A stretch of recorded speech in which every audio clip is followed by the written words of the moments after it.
Tell me about what that journey's been like for you in terms of finding great people. Has it been easy? Because if so, I'd like to I'd like to capitalize on this moment and learn, or talk to me about the challenge of that. What has that journey been like for you? Finding those people that are going to buy into the vision, that's tough. And it also requires being able to communicate effectively to the people you're bringing in what the vision is. So making sure, that's one of the things we try to constantly check about ourselves is, are we effective communicators at what we're trying to get folks to buy into?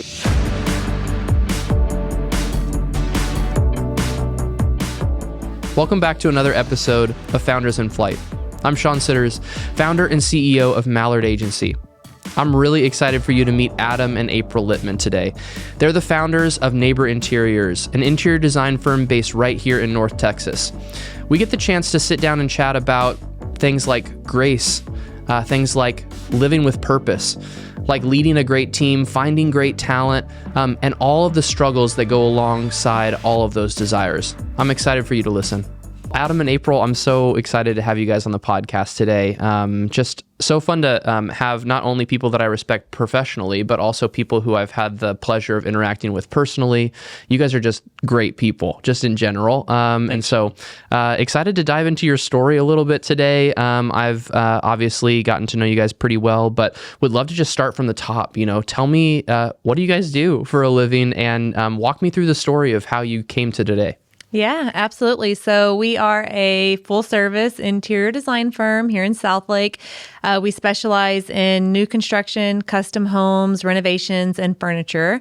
We furnish full homes, one rooms, all that kind of stuff. And then we also do multifamily interior design. And our story started, I guess, about 7 years ago. 2017. Yep, 2017, we started our business. So I have a degree in interior design, and I've always worked for other builders, and I was actually working for a multifamily developer in Houston.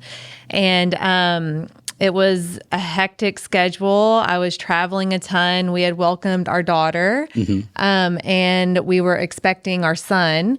And it was actually Adam who came up with the idea to start our business. We had a lot of interest from other people wanting me to help them with their homes, and I didn't obviously have the time to do that. And then as a young mom, we knew that we wanted to have something that was our own. So. Yeah, and you go into it when you start a business, or you flirt with the idea of starting a business, you're like, oh, I'm going to get my time back. Like, I'll be my own boss. Yeah. What a novel thought. Yeah. And she was commuting to Houston. That was a big part of it. It was because an of hour the kids. or hour and a half. And where were you living at the time? We were living in Richmond. Okay. So, which is like West Houston, I guess. Got it. And our daughter was in daycare, and she would I would drop her off at like 7 a.m. and pick her up at like 6 o'clock at night. It was awful. Yeah. Awful. Yeah. And so we did that with her. And I remember when we started talking about having a second child, I was like, we've got to figure this out, because I'm not going to put him or her in daycare. And so Adam came up with the idea. But to be honest, we were pretty much forced into it too. It's kind of a unique story.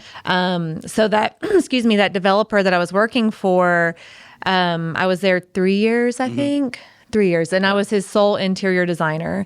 And he was known in the industry to be a very difficult person to work for.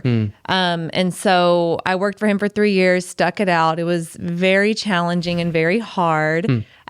We actually had a huge project in Dallas that I did for him, and he was unhappy with it. And during this time, we were kind of talking about starting Neighbor, but we were like, it wasn't I still had a full-time job. So I wasn't, fully invested all the way in Neighbor yet. Anyways, that project with him went south, and he actually let me go. And so we were like, well, this must be God pushing us into this entrepreneurship role. And so we were like, I guess this is what we're doing. And so we pulled our daughter out of daycare, and we started really going forward with Neighbor.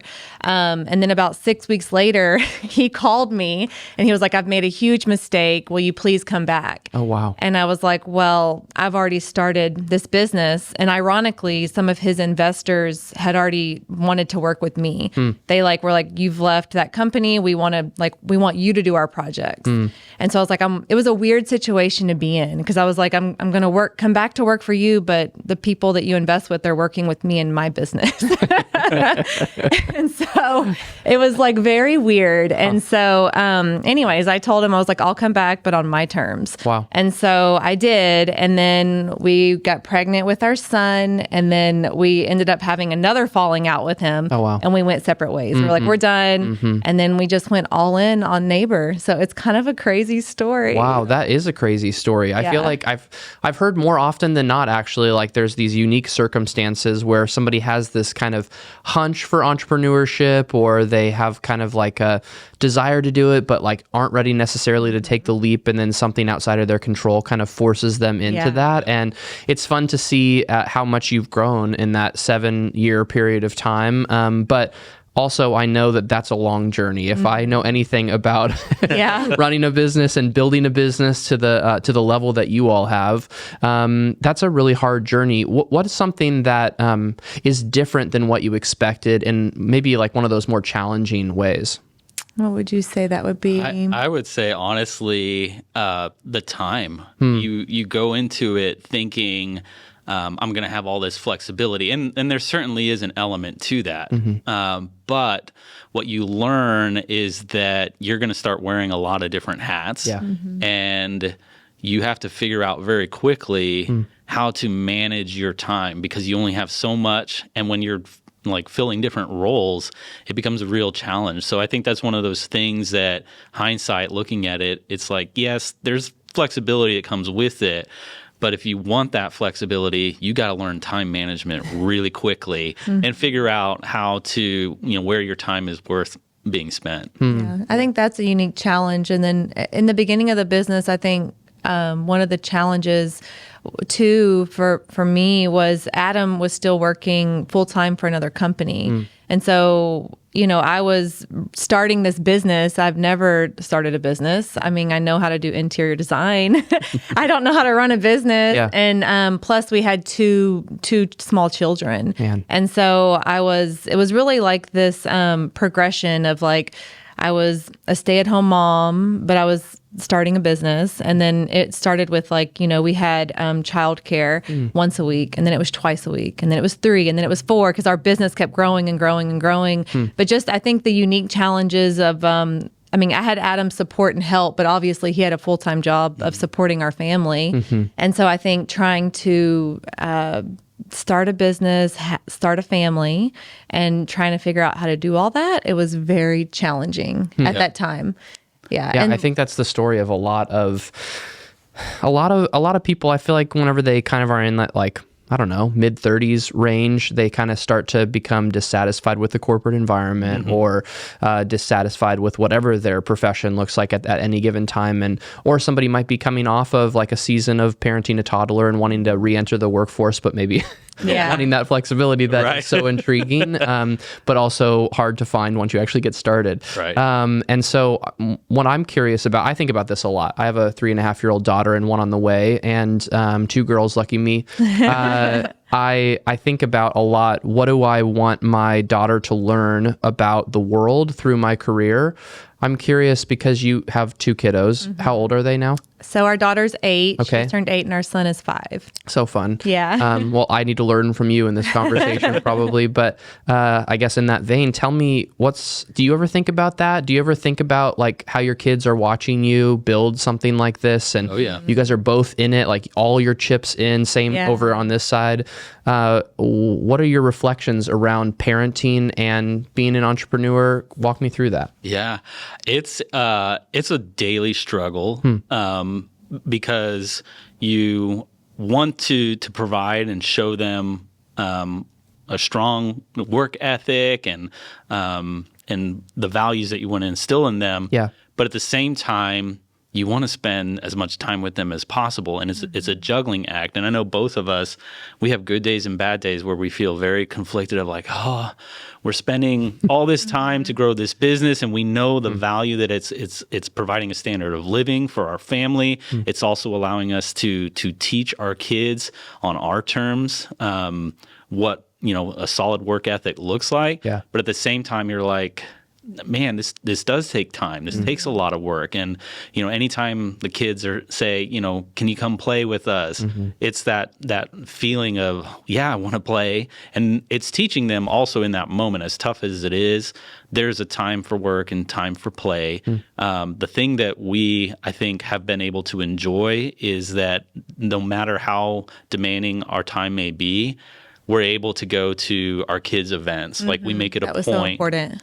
to go to school events. Like, and I missed out on that in corporate America. Totally. I could barely do donuts with dad. Yeah. Right. Like, that was like, I got to schedule time off and all that kind of stuff. And now that's the thing, is you and I both get to show up at the same time for every school event or sport thing. And so while it's a constant struggle, I think it's something that daily is something that we're able to work towards and constantly, think about our kids and the experiences they're having, teach them the values we want. But also, I think they are, despite everything, I think they're also seeing, hey, mom and dad take time to come do things with us. They carve that time out.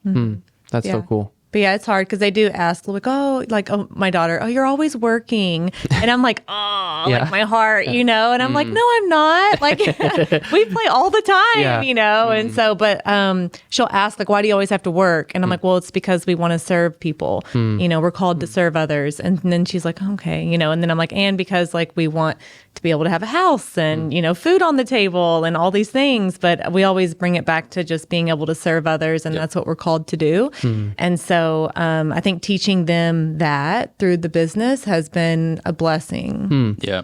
Well, let's talk about that for a minute, because whenever you talk about serving others, like two things come to mind. One, I'm like, yes, like that's exactly how I feel. Yeah. I think that's probably why there's so much synergy, like between when I step in your office, I'm like, I'm home, and then vice versa. Like when you guys come here, like it's so natural. I'm curious, or maybe I'll explore it a little bit further. Like for me, service, I feel like every business says, we exist to serve people. Like if you were to look at like a lot of our clients and people who I've even talked to, I mean, I've talked to 500 business owners this year probably, and all of them would say like, oh, we're really service oriented. Yeah. I find myself always questioning that because it's kind of like, how could everybody say that and have it actually be like a differentiator for any business? Yeah.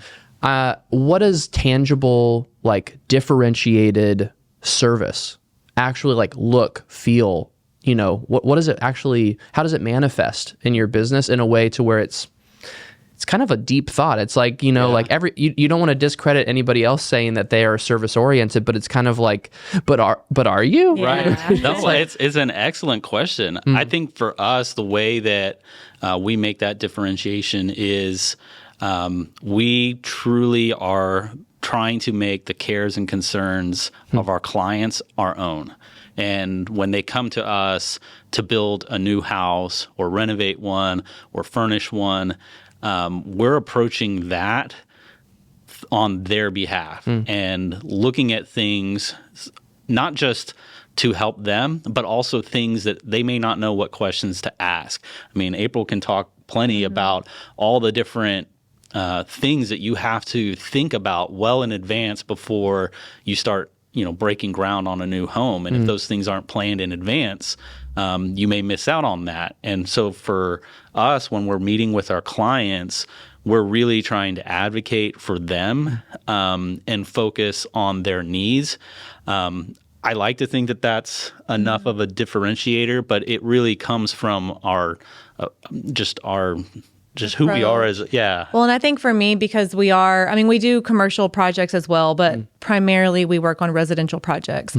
And so, and a lot of our clients are families. And I think being able to create a home where these children are growing up in and where literally like your life memories are happening. I think being able to serve those families in that way so that those children and those parents can go out into the world and be who they need to be for the world, but they have that safe place to come back to at the end of the day where they reconnect as a family. I think that's very impactful. And we feel called to make those places their safe haven, beautiful, we call it resort like they're on vacation when they come home, because it's, it can be chaotic out in the world every day. As a business owner or just anyone who has any kind of job trying to provide for their family, it can be chaotic. The day can run away from you. And then knowing that you get to come back home to a safe place and we get to be a part of that. That's how we serve not only our clients, but honestly, like it impacts the community, because I feel like your home and how you feel at home and the things that go on at home really impact how you show up in the world in the day, which impacts everyone. Yeah. And so, true. That's really good. I think serving people in that way to make their place, their home, their room, whatever, just beautiful, a sanctuary. We take a lot of pride in that. And it's super intimate. We are really getting to know people on a very detailed level. Yeah. And I think that's special. Totally. Well, I have personal stories that when you're saying it's actually really fun for me to listen to kind of hear your heart a little bit further for your business, because I think I've felt it, just not heard you say it before. But I've gone through the experience of being one of your clients, and I think it was last night I was talking to my daughter, and I was talking, she's 3.5, so she's just getting to that stage of talking a lot. Just getting to that stage. She's been like that since she's 18 months. But I would say that, so we were talking, and sometimes I just at the dinner table, just ask her random things, who is your best friend at school and why? One of the questions I asked her last night was, why do you love this house? And she said, because my room is awesome. That is great And to hear. and then she has a playroom right off of that, and it's purple, which is essentially, she gets to go to Disneyland right outside of her door. Yeah. My parents were in town this weekend, and she took them upstairs. Maddie gives tours of our house. We're not allowed to give the tour. So she'll walk everybody through the house, and she took my parents upstairs because they hadn't seen the house completed since you guys had helped us with it. And she walked into her playroom, and she spun with all of her hands through, and she's like, this is my playroom. I love it. So much pride and joy. And you're right, because for me, the day that you guys revealed that to us, I hadn't thought about that reveal at all. I was busy that day. I barely made, I think I was 15 minutes late actually. And Kim's like, where are you? I showed up, and I was just like, man, what a day, all these different things. And I walked in, and it was instant forgot about everything. You're home. Because it was just this was exactly what I wanted. And Kim and I felt that way from the very beginning. And every morning, we will sit in our living room, have coffee, look at one another and say, we just love it here. Oh, I love that. And that's not me tooting your horn because I want to promote neighbor, but more so to say that's genuinely how I feel in my actual life, having gone through your customer journey. And I think kind of to take my own spin on it as I think about it for Mallard, service to me is a practice behavior. It's not necessarily a emotion and a sentiment that you I want to be a good servant for my clients. It's no, how bad do you want it? And how much practice are you willing to put into it to be a legitimate servant? I think it's a learned skill, not necessarily just a desire. Right. And so we spend a lot of time just thinking, practicing. We've done literal walkthroughs through our space of kind of okay, whenever somebody walks through the door, what happens first? What happens second? What happens third? And I guess my question for any audience member out there, or even for the table, is just what are you doing in order to actually practice that service? How systematized is it? But and how authentic are you within that system? It's kind of a once again a hard thing to put into practice, but I think that practice is the key word. Yeah. And we've got to experience that firsthand ourselves. Being a because we client worked of with yours. you Okay, come on. Yeah. Now I gave it to you. Now you Now we get to toot your horn. The first time we walked in here, Oh, yeah.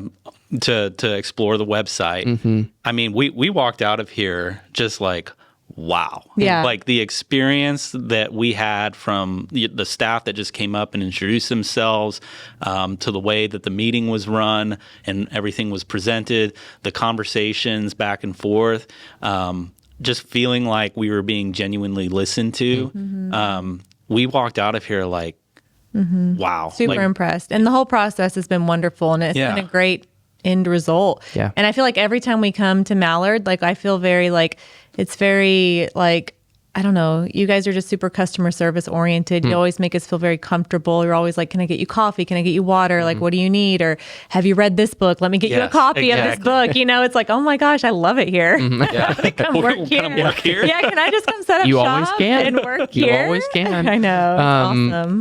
That actually raises like a really interesting point, because really the only way that you guys feel that way, and the only way I feel that way, is if we can like take what we want in our businesses and then transplant that and train other people to deliver that same quality of service. Right. Which in my mind might actually be the hardest part of business. Yes. Is finding great people, Yeah.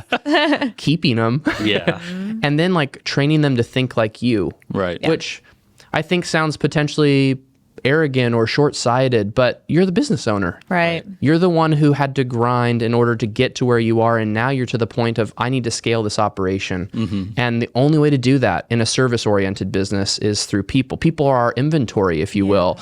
Obviously, you don't think of them like that because they're human beings with, desires and dreams of their own. Right. But tell me about what that journey's been like for you in terms of finding great people. Has it been easy? Because if so, I'd like to I'd like to capitalize on this moment and learn, or talk to me about the challenge of that. What has that journey been like for you? Yeah, that's been the hardest part, I think. Starting a business obviously is hard. The grind and getting to where you want to be is really hard. But then I think finding the right people for one, getting them to buy into what you believe and your dream, that's a whole nother thing. And then keeping those people, like that is so difficult. That's been I don't know about you, but for me personally, that has been the hardest challenge, because we have had so many heartbreaks through that, like of the hiring the wrong people, or hiring, maybe it was the right person, but putting them in the wrong role, like, just trying to like wrong seat, like figuring all of that out. It's been so painful. Yeah. I wish that we had it figured out and had an answer to it. It really is, like April said, I think buy-in is key. And because like you said, Sean, you've grinded and made the business what it is, and now you're looking to scale, because the mission really is to continue what you're doing, but be able to do it more. For more people, yeah. And so finding those people that are going to buy into the vision, that's tough. And it also requires being able to communicate effectively to the people you're bringing in what the vision is. So making sure, that's one of the things we try to constantly check about ourselves is, are we effective communicators at what we're trying to get folks to buy into? And then when you perceive that, folks are buying in, it's really, it's one of these give and take kind of things where it's like, I want to provide value to you. I want to help the people that come buy in and work with us to get value in their personal lives out of it. But this is a business too, and we've got to stay focused on the mission. It's a tango, it's a dance. It's constantly a give and take. And and I wouldn't say we have it all figured out yet. No. We're always learning and growing, and I'm constantly reading books and listening to podcasts. Yes, no doubt. Yeah. No doubt. Maybe we'll discover something together today that could be valuable to somebody out there. But one of the things that I think about often is how important vision is in we're on a system called EOS, which is a part of a book called Traction. If anybody hasn't read it, that is, if you're 2-3 years into your business journey, that's the way to go. And it's been incredibly helpful for me in so many different facets. The most notable change that happened whenever I implemented that in our business was having a set vision that was non-negotiable and extremely clear for my team. And in our most recent retreat, that we just took last month, we reviewed it together and we talked about what we were going to accomplish in 2025. Yeah. I'm like, is it 26 yet? And the team, it took 15 minutes for me to communicate, and everybody is responsible for memorizing it, and they know exactly what's expected. Now, part of that vision is, what are the values that we're going to be defined by?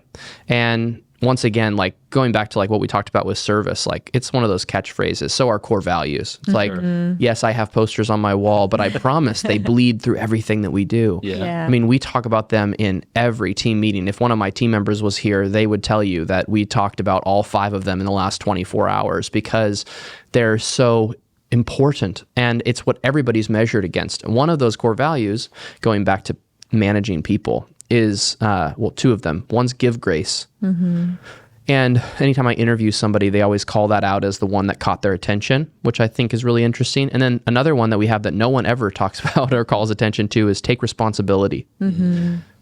This is one vulnerability whenever you establish core values early on in a business and you're pretty young in your entrepreneurial journey is I literally remember establishing my core values, and what that looked like was we were in a co-working space with a whiteboard that cost $24.99 at Staples. I hung it up on the wall with like a janky nail, and I said, okay, team, it was me and 2 other people in 117 square feet. I remember the number. Wow. And we were like, we're going to come up with core values in the next 10 minutes. Yeah. Literally, that's exactly what we did. Wow. And those lived for quite a while. But what I realized was I was really culturally oriented and not competency oriented. I myself like to think that I think you kind of have to be you have to be competent in order to get your business off the ground. But I'm driven by, I was driven by making cultural hiring decisions, and everything about my business was cultural. It was like, how do we become as close as possible? How do we communicate with honesty? How do we make sure that it's fun to be here, et cetera, et cetera? And what was lacking was accountability. Yeah. And so I actually changed 2 of the core values maybe 2 years ago, so that I kept give grace, which was one of my original ones, and then I added take responsibility. And the dichotomy of those 2 things, I think, creates a really healthy system for treating people as people, but also pursuing profit. Yeah. And profit being a tool for sustainability is how I think about it. But my team knows that if you mess up, I will tell you that you messed up, but I will also look you in the eye and say, I forgive you. Yeah. And to a point, Yeah. of course, you have to have that. Right. You have to have that responsibility, and you have to have that accountability in your organization to say, I'm responsible for the financial well-being of this business, and I'm going to tell you exactly what happened in order to put that at jeopardy. And I'm going to forgive you, and we're going to move forward.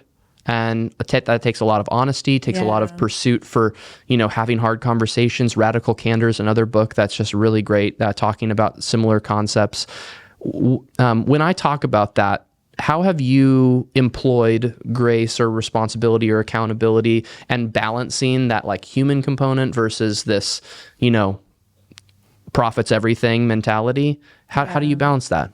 I think, well, for me, like I understand completely what you're saying about the culture, because I think that when we started in the business and even as we continue on, we're heavily focused on the culture. And I think it's because we both have worked in other environments before we started the business that did not have a good culture. Yeah. So we like really strive to make that culture, but it really, I think it's eye-opening for me to hear you say like, you can't lean in all the way on that. There has to be that other component. I think Adam brings that other component. So you're the mean one. Yeah, he's more straightforward, and I always make him do like the hard stuff because I can struggle sometimes having those hard conversations. I've grown so much in the past year. Even people have complimented me about how I'm more straightforward, how I can say more what needs to be said when it's even like painful. It's hard for me to say those things, but I've gotten better at it. I think because I just get fed up. I'm like, forget it. Like I'm just going to say it because I'm so fed up at this point. Like I don't want to deal with this anymore. Yeah. But yeah, Adam balances our business in that way. I think that you do a good job of being, having those tough conversations when they're necessary. I think I learned that skill when I worked in the restaurant. I worked as a line cook for 6 years. Oh, wow. And like you said, Sean, responsibility, I think when people don't realize how important that is, when I was working in the kitchen on the line, there were a number of us that were all responsible for different parts of, plating a meal. And when you're on that line, you're all responsible. It's kind of a team thing, but you're working individually. And there may be an order that comes in and there's a steak, there's chicken fried steak, there's a salad, there's a sandwich. There's not just one cook putting all that together, on the entree. But when you're preparing that, everyone's got to know what they need to do and when to do it. And when things did not go well, the kitchen was one of the worst places to be. Everyone was yelling at each other, like orders were falling off. Like it was just not a good experience. But then when everyone prepares, and that was a big thing, before the kitchen opened, everyone was prepping their stations. And when everyone took responsibility for prepping what they were responsible for that day, no matter how slammed the kitchen got, things just clicked. And then you'd get through the slam and you'd be looking at each other like, that was good. Like we were on it today. And there was a camaraderie, and that's where the culture comes, right? So the responsibility has to happen first, and then the end result is, look, when we're all holding up our end here, the end result is we produce a good product, and there's a camaraderie that develops through that. Yeah, that's so good. I feel like, when getting all these people moving in the same direction is, I think the risk that we run even is in talking about it. It's like, yeah, it's so hard, but also it's possible. And then it's just like this kind of like optimistic, but like the reality is it is so hard. It's hard. Yeah. And I think the number one thing that comes to mind while I'm considering how hard it is not necessarily like, here's a hack, here's how you get over it. The only thing that I can rest in is that I have to embrace the core values that I identified for my team, for myself. In managing people, I've made like more mistakes than I've actually done it well. And I think that that's the story that almost every leader feels. Some of them, I think, try to mask it and try to say, no, like, we're pretty good at that. It's like, well, maybe your organization would be better if you realized that you kind of sucked. Yeah, exactly. And also, like, not just like accepted the fact that it was a struggle for you and that was it, but more so that you accepted it as a tool to be able to get better. Yeah. And the other thing I would say is that I have to just give myself grace. Yeah. And That's so hard to do. It is That's hard to the do. hardest thing to do. I'm great at giving it to other people, but not myself. yeah, I spent like the first, like 2-3 years of, maybe 2.5 years of this business feeling like I have a coach, and she said to me one day, she said, the number one word that you use in our coaching session is guilt. And I found that to be fascinating because I didn't even notice that I was feeling so guilty. I think when I thought about that, I felt guilty that I wasn't spending enough time with my family. I felt guilty that I fired someone prematurely.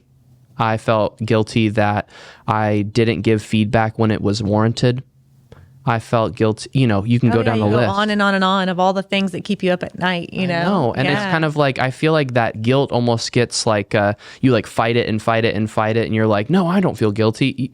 I did. And I felt like it wasn't until this moment of like, Sean, you actually are doing your best. And that doesn't mean that you can't get better. Right. But today you did your best, and you're a person who has emotions, which I essentially turned off for the first 2 years of my business in terms of like the emotional toll that managing and fostering a great company that's service driven by people, that takes such a toll. It is. And it's just something that maybe I'm even still dealing with it now that I'm thinking about it, but it's just kind of like, I really feel like that grace is something that I and you and all the other business owners that are on this podcast and are within a stone's throw of this studio really just need to embrace, be encouraged. A lot of us do it alone. So how are we supposed to remember to give ourselves grace whenever it's just us in our office until 8 p.m.? Yeah. It's just like, how do we figure this out? Yeah.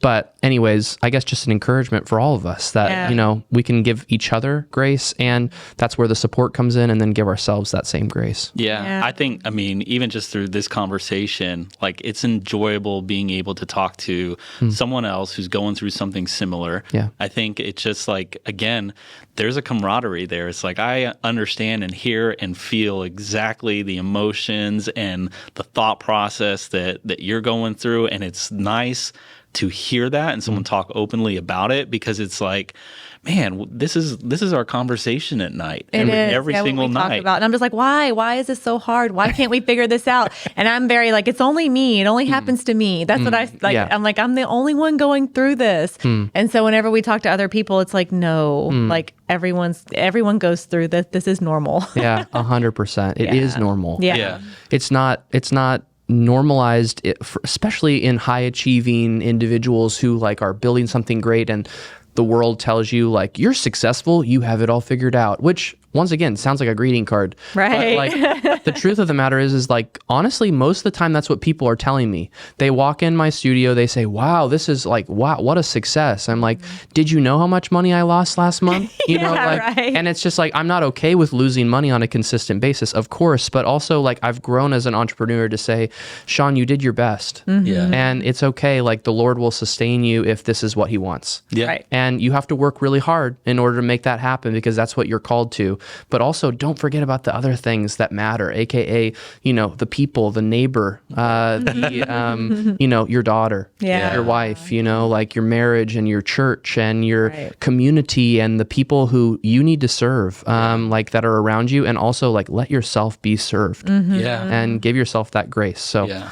anyways, hey, I really want to say that I respect both of you. Thank I you, think Sean. that what you guys are building, honestly, I even love the name of your business. It's such a good fit. Thank you. Hopefully you never have to change it like I did. But I just really think that you live out your purpose in ways that are really tangible and unique. And I'm glad to know you. And also, I'll scream your name from the rooftops. If anybody needs an interior designer, this is an easy choice, a very easy choice. So thank you guys for joining me today. Thank you so Sean. much, Sean. Yeah.